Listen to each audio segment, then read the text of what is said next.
Taylor Swift and Travis Kelce are keeping fans talking after the Chiefs' big win. The couple headed straight to 1587 Prime, Kelce and Patrick Mahomes' restaurant, for a private celebration with friends.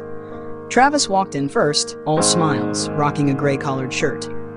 Taylor followed, giving fans a sneak peek at her game day look.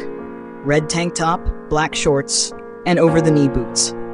Fans immediately noticed the couple weren't sitting side by side at dinner.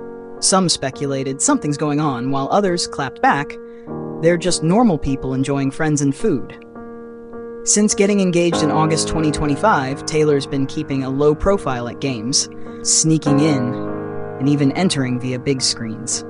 But last week, she returned for the Detroit Lions win in a custom black jersey dress, proving she's back in full Swiftie mode for Kelce celebrations.